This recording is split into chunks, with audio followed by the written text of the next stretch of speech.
Bonjour à toutes et à tous, merci d'être présents pour ce nouveau rendez-vous. Aujourd'hui, nous recevons Laure.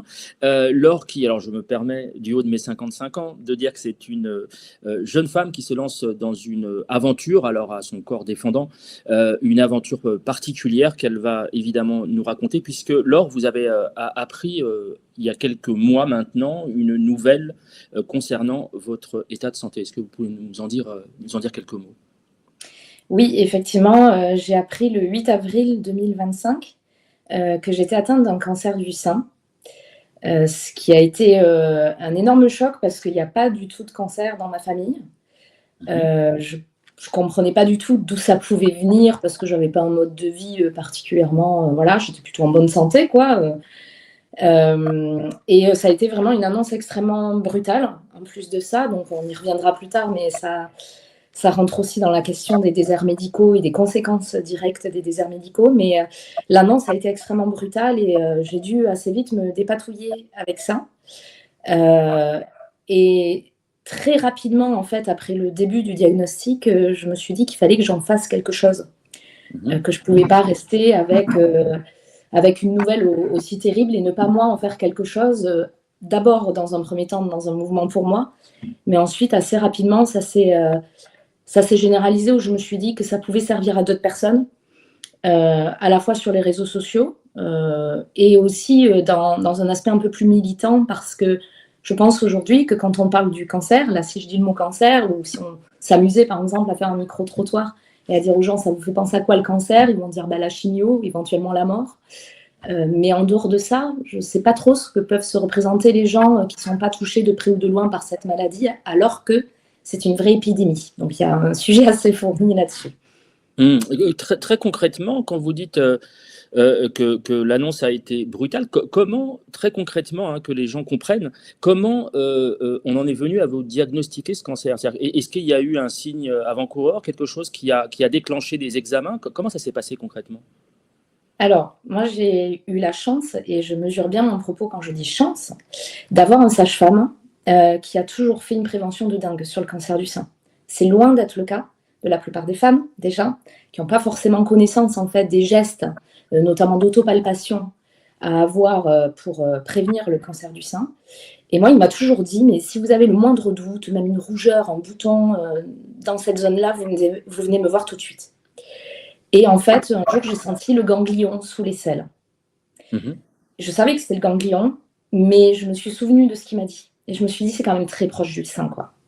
Et donc, j'ai été le voir. Et effectivement, il m'a confirmé qu'il y avait à la palpation une masse qui était assez difficile à détecter. Donc, il m'a prescrit une mammographie, une échographie. Moi, j'habite dans le Loiret. Je n'ai eu aucun rendez-vous. J'ai appelé 4 ou 5 centres d'imagerie différents qui ne me donnaient même pas rendez-vous dans 6 mois ou 1 an. Ils me disaient, on ne donne plus de rendez-vous du tout.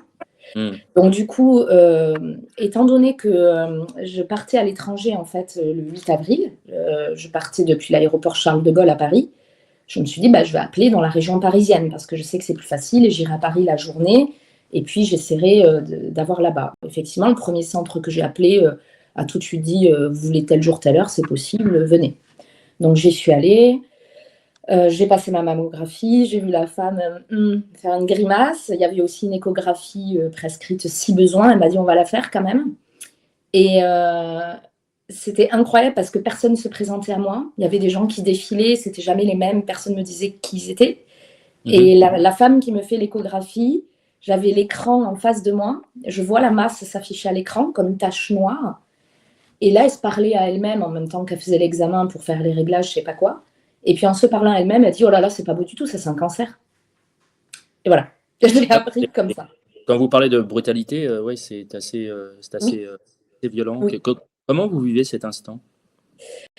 C'est horrible parce que même si quelque part je l'avais pressenti, moi j'avais en tête qu'il y avait des protocoles d'annonce. Et c'est le cas normalement, hein. Il y en a. Et du coup, je m'étais dit, mais au pire des cas, si j'ai ça, je ne le saurais pas aujourd'hui. Donc, je ne m'étais pas du tout préparée à ça. Et mon premier réflexe, ça a été de pleurer.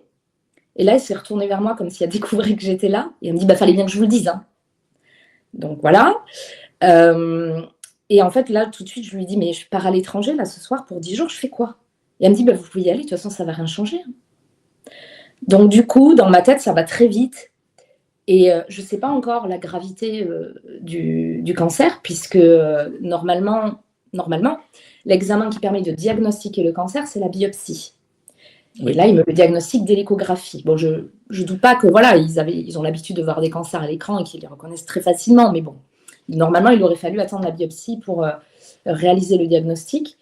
Et donc là, je tombe sur le créateur des centres d'imagerie du quartier où j'étais allée, qui me dit bah, moi, je vous fais passer en haut de la pile tout de suite, vous allez faire un IRM dans le centre à côté que je possède. Et puis, quand vous reviendrez de l'étranger dans 10 jours, vous revenez tout de suite ici après avoir atterri et on vous fait la biopsie.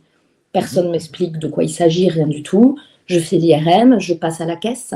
Personne ne m'avait dit que c'était payant, que ce n'était pas pris en charge. J'avais plus de 300 € de dépassement d'honoraires. Donc, du coup, c'était tout l'argent que j'avais mis de côté pour voyager. Je décide de partir quand même. Parce que, étant donné que je ne savais pas la gravité, je m'étais dit, je ne sais pas si je vais mourir ou pas. Et donc, si je meurs, au moins j'aurai fait mon voyage.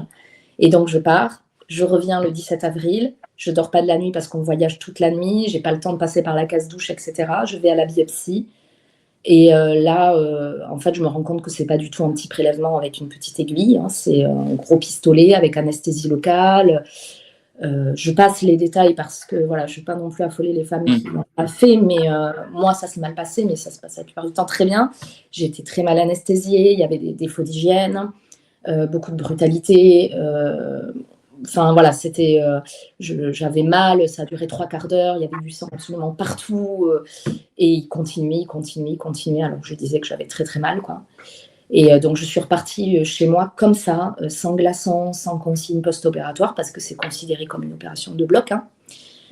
Voilà, et puis après, heureusement pour moi, ce qui m'a énormément aidée, c'est que, et ça je mesure aussi ma chance, encore une fois, et je mesure bien le mot chance, c'est que j'ai une amie qui a eu un cancer du sein il y a quelques années, et quand je lui ai dit apparemment j'ai un cancer du sein, elle m'a dit j'écris à mon ancien oncologue qui est à Gustave-Roussy, à l'Institut Gustave-Roussy à Villejuif, et elle m'a dit elle est super, c'est une des meilleures d'Europe, voilà, et je lui écris pour qu'elle prenne en charge. Donc j'ai eu ce luxe de choisir mon oncologue qui est Suzette Delaloge, et qui est absolument effectivement extraordinaire, tant sur le plan des compétences que sur le plan humain, et ça c'est super important. Je pense que je vais beaucoup y revenir pendant cette interview.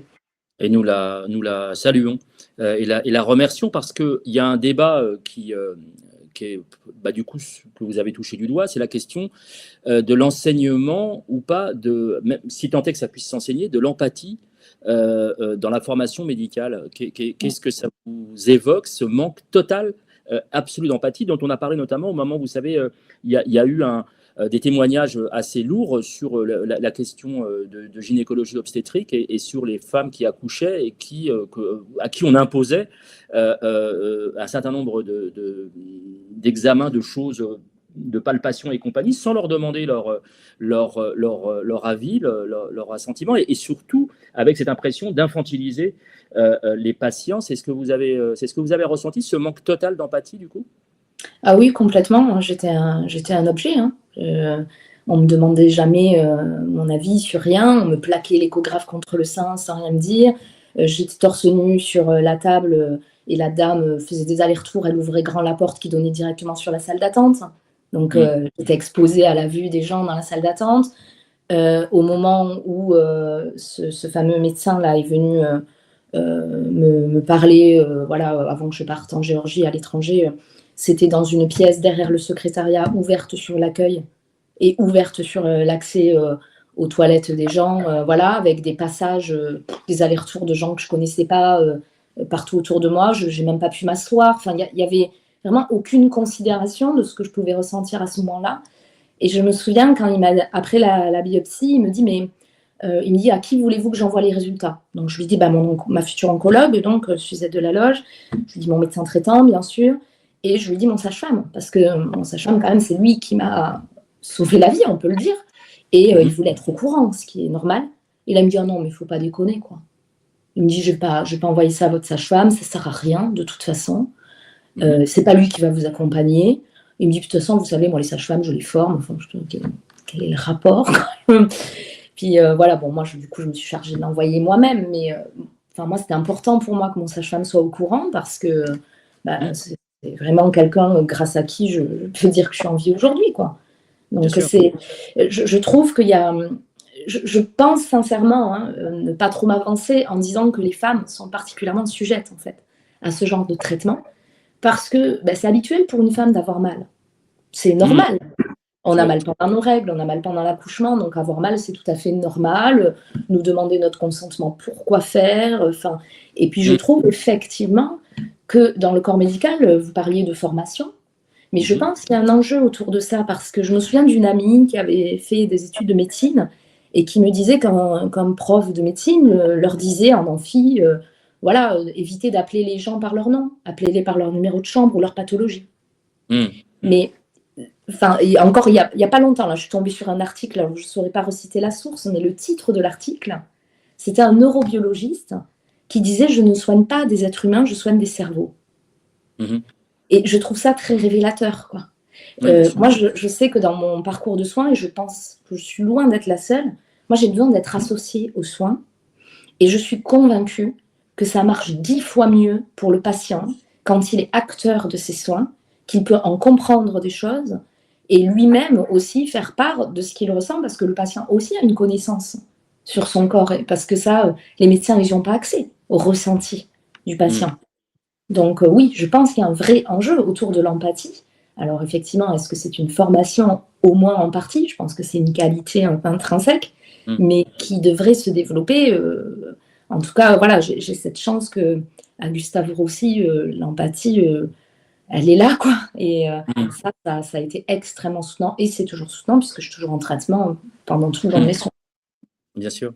Vous avez tout à l'heure précisé, c'est important pour nos amis qui sont à l'étranger notamment, vous avez précisé que vous habitiez dans le Loiret. Alors je précise que le Loiret fait partie de la région Centre-Val de Loire, c'est au sud de Paris, directement au sud de l'Île-de-France.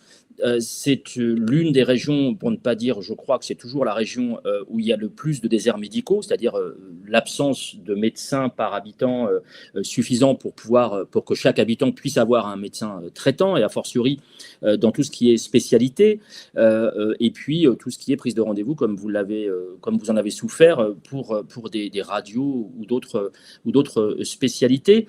Je reprécise que le Loiret est à côté de la région parisienne et que Villejuif se trouve au sud de Paris. C'est une commune du Val-de-Marne au sud de Paris. Donc vous avez eu cette première, alors je reprends votre expression avec des pincettes, votre première chance, elle est géographique. Qu'est-ce qui se serait passé si vous aviez habité en Ardèche ou au cœur de la Creuse?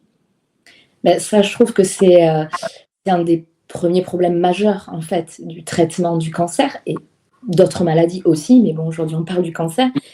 C'est pas normal aujourd'hui en France, alors qu'on a les meilleurs chercheurs d'Europe.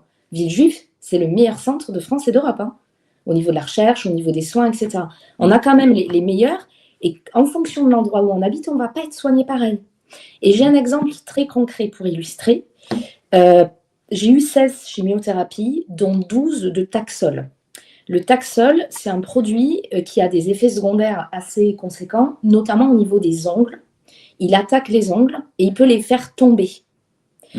Donc, il y a deux choses. Il y a le vernis, on en reparlera tout à l'heure, un vernis médical qui permet de soigner les ongles et d'éviter qu'ils tombent. Et pendant toute la durée de la chimiothérapie, pour moi, c'était 1h30 de chimio, il faut porter des gants et des chaussettes réfrigérées à moins 25 degrés, parce que le froid rétrécit les réseaux veineux et empêche à la chimiothérapie d'accéder aux ongles le plus possible. Il y a des hôpitaux qui n'en sont pas équipés du tout. Et c'est un des premiers trucs qui m'a frappée quand je suis tombée malade, parce que je pense que j'avais une représentation du cancer assez éloignée de la réalité. Et en fait, je me rends compte que des choses comme ça, on parle tout le temps, j'entends souvent le terme les à-côté. Les à-côté du cancer. Mais ce n'est pas les à-côté, ça c'est le quotidien. Et c'est les soins. Et en fonction de là où on habite, on ne va pas être soigné pareil. Il y a aussi des méconnaissances au niveau des reconstructions mammaires. Gustave Roussy, c'est aussi les meilleurs en reconstruction mammaire. Donc encore une fois, c'est une chance pour moi. Mais il y a d'autres endroits où il y a moins de connaissances, ou des chirurgiens moins formés à la reconstruction mammaire qui vont dire aux femmes, par exemple, qu'elles ne peuvent pas bénéficier de reconstruction avant la radiothérapie. Ce qui est faux. Qui n'en ait pas les capacités dans l'hôpital où la dame réside, ça c'est une possibilité, mais que ce n'est pas possible, c'est faux. Et donc, heureusement...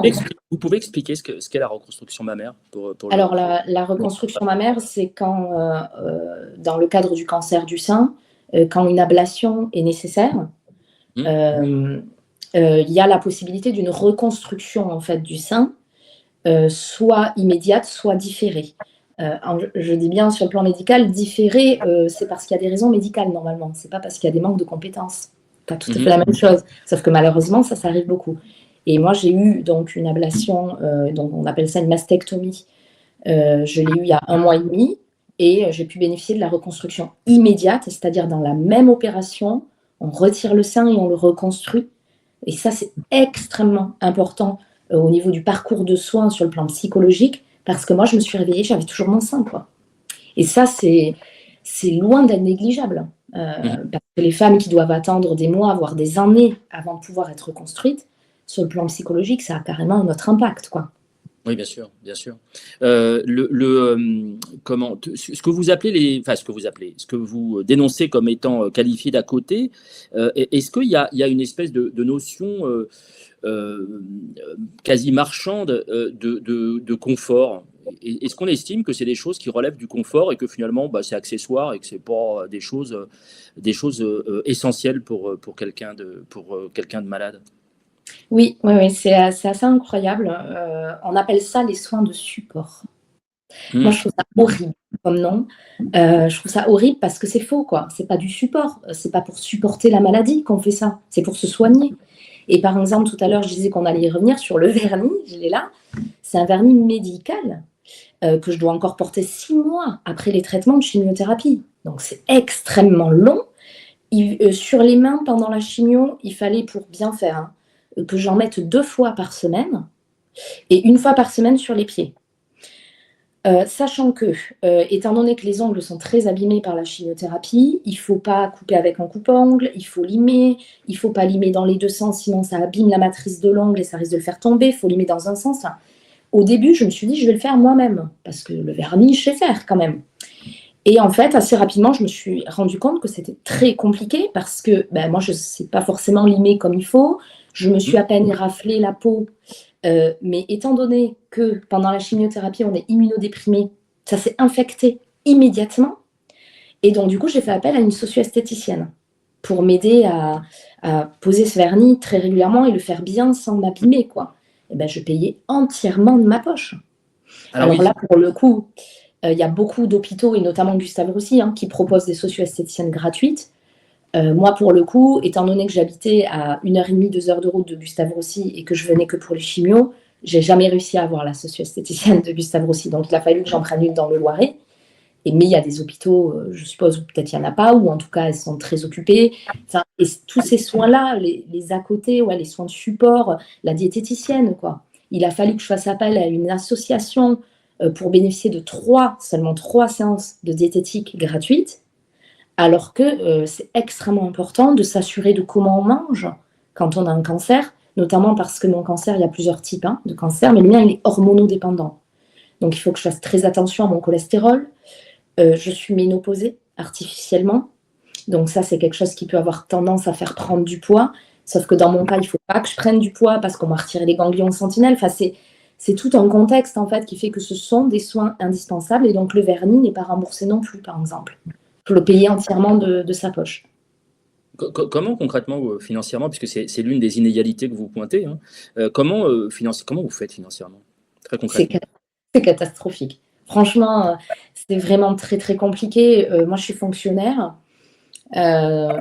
Honnêtement, je trouve aussi que peut-être ça peut aider les gens à briser certains stéréotypes sur les fonctionnaires et nos soi-disant avantages, puisque notre salaire est composé majoritairement de primes.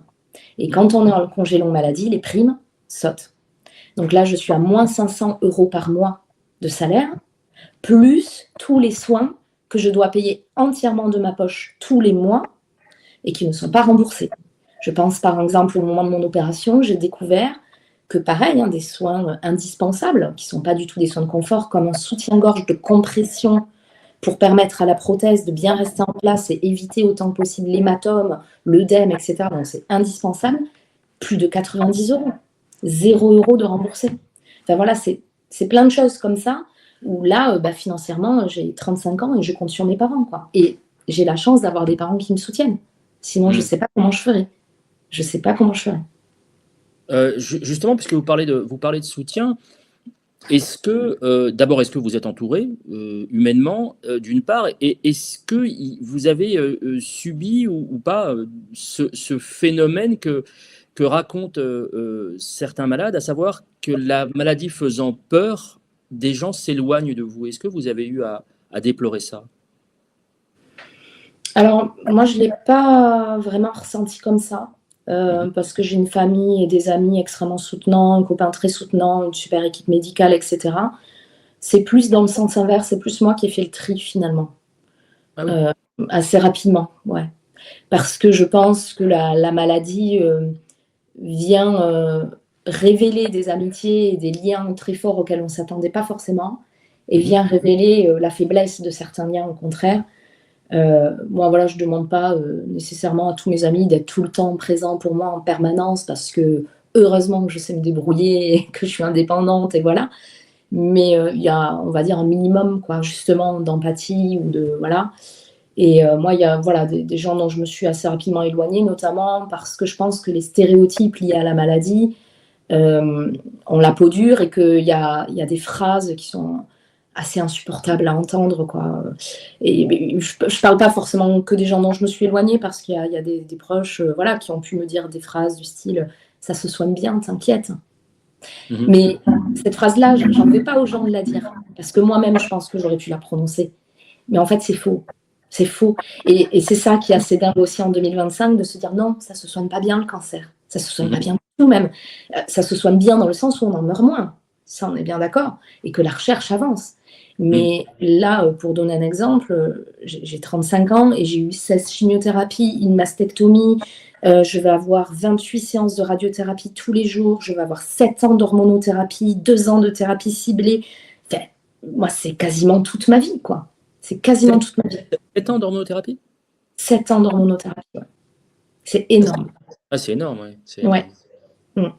Et ça, il vous explique ce qui va se passer, parce que c'est des mots enfin, j'espère beaucoup de gens qui nous regardent et qui nous écoutent ne connaissent pas, mais et ne connaîtront pas. Mais est-ce qu'on vous explique ce qui va concrètement se passer durant notamment c'est cette année par exemple? Et est-ce que vous savez ce que vous allez recevoir, ce que ça peut provoquer comme effet secondaire et ainsi de suite, ou c'est encore un peu flou pour vous tout ça?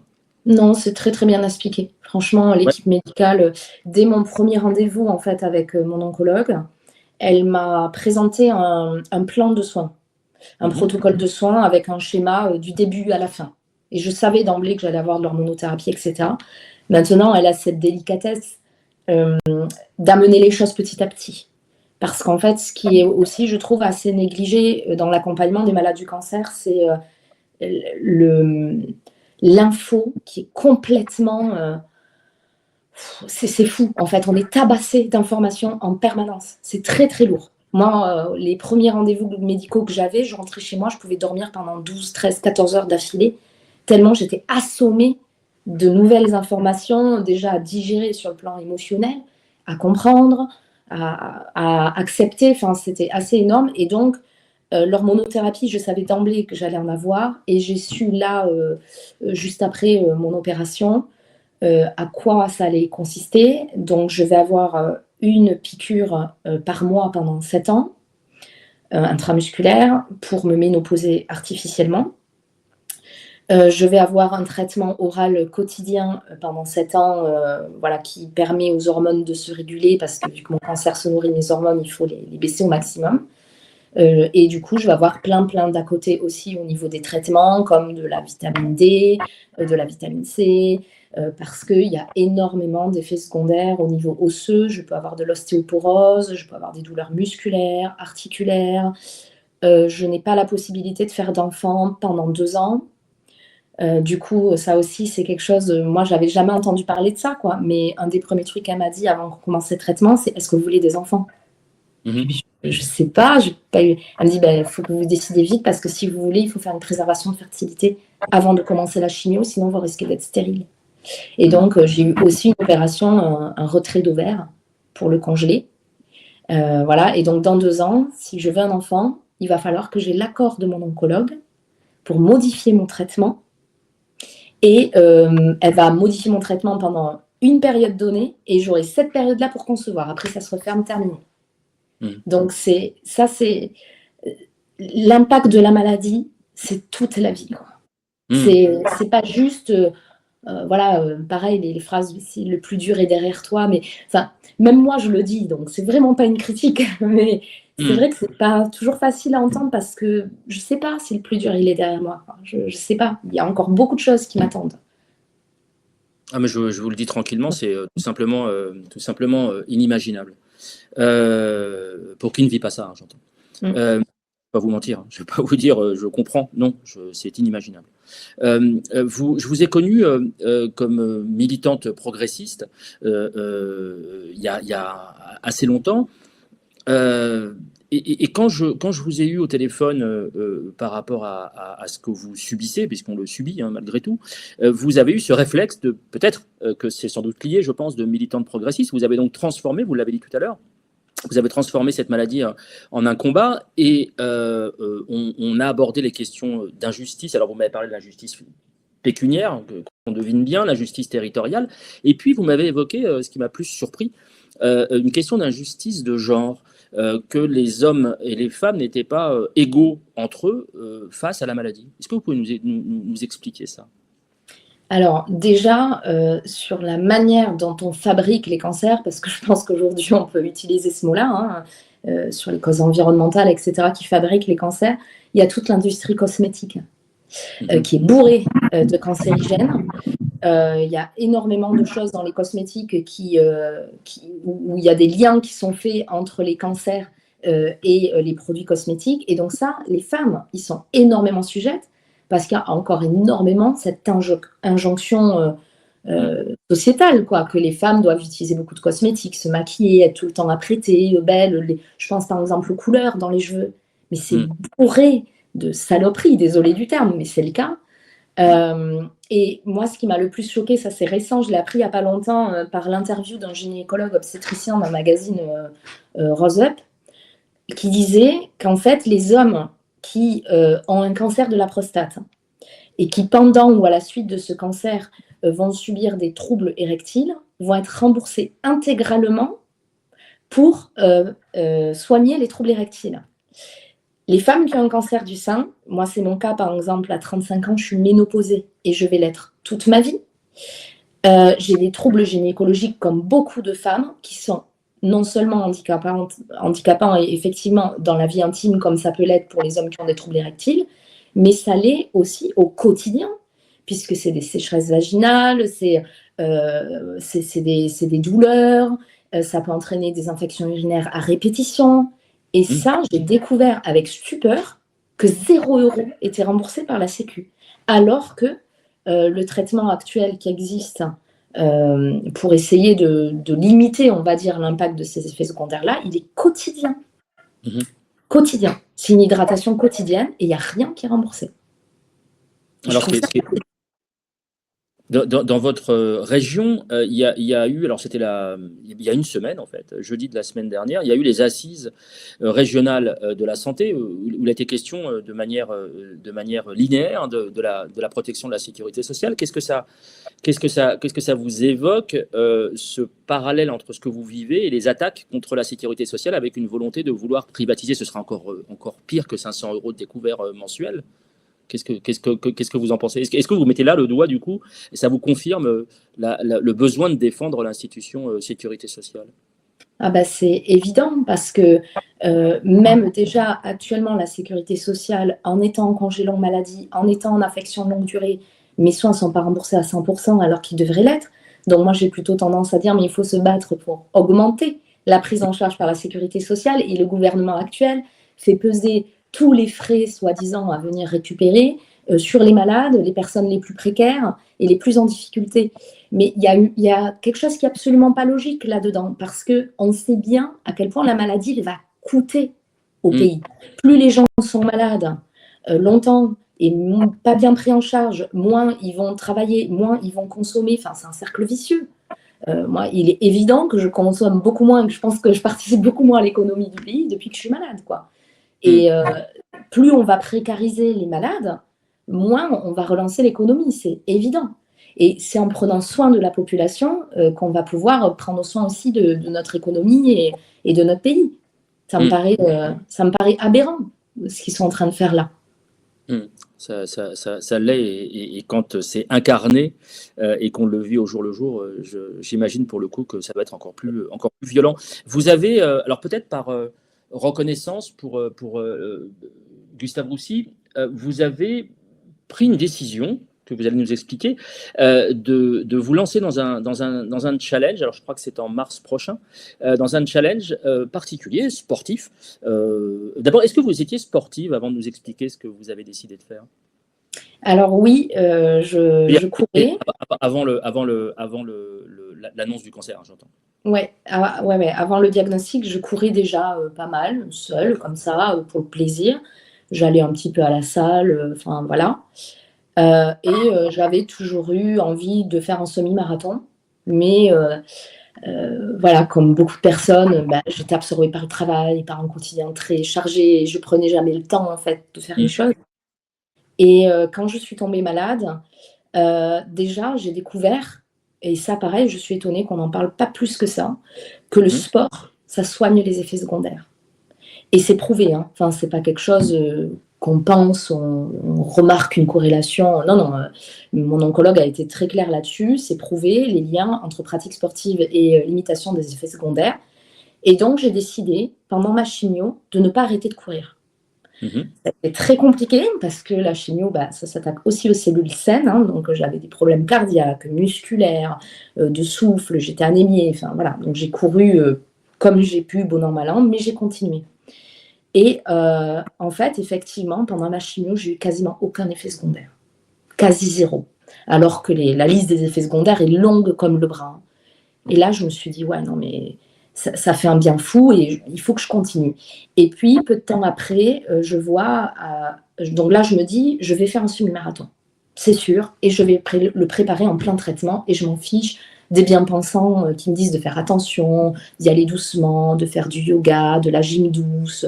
Non, moi j'aime courir, c'est ce qui me tient en vie là actuellement, donc j'y vais. Et en fait, c'est là que je suis tombée sur la possibilité de courir le semi-marathon de Paris avec des dossards solidaires. Et en fait, le dossard solidaire, c'est le fait d'acheter son dossard pour une cause particulière. Donc là, j'ai choisi le dossard solidaire Gustave Roussy.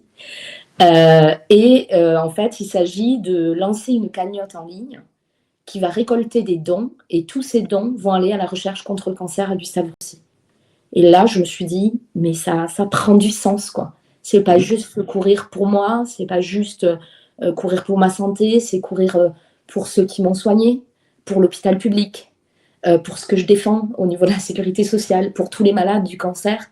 Et je me suis dit, petit à petit, c'est venu assez naturellement, j'ai commencé à poster sur les réseaux sociaux cette aventure-là, cette récolte de dons, tout ce parcours d'entraînement en plein traitement, c'est loin d'être évident. Et puis, je me suis dit, mais si ça peut aider, en fait, si ça peut aider ne serait-ce qu'une personne, si ça peut aider moralement les soignants, de se dire qu'on pense bien à eux et qu'on essaie de les soutenir comme on peut, eh ben, je vais essayer d'en parler le plus possible. Et donc, voilà, d'où ma démarche aussi de profiter aussi de cette recherche de dons pour dénoncer aussi tout le traitement qui est fait vis-à-vis du cancer et des personnes qui sont chargées de nous soigner, parce que je trouve que c'est pareil, il y a quelque chose, en France, on s'est beaucoup trop habitué à ça, il y a quelque chose qui est hyper lambda, de se dire, bah oui, il faut faire des dons pour la recherche. Mais la recherche, c'est le service public, quoi. Enfin, et c'est là aussi où on se dit, mais c'est quand même incroyable que l'État ne finance pas davantage une recherche qui nous permet de ne pas mourir. du cancer. Alors que l'État lui-même crée des cancers, et là on l'a vu il n'y a pas longtemps avec la loi du plomb. Enfin, je veux dire, il y a une véritable hypocrisie autour de ça.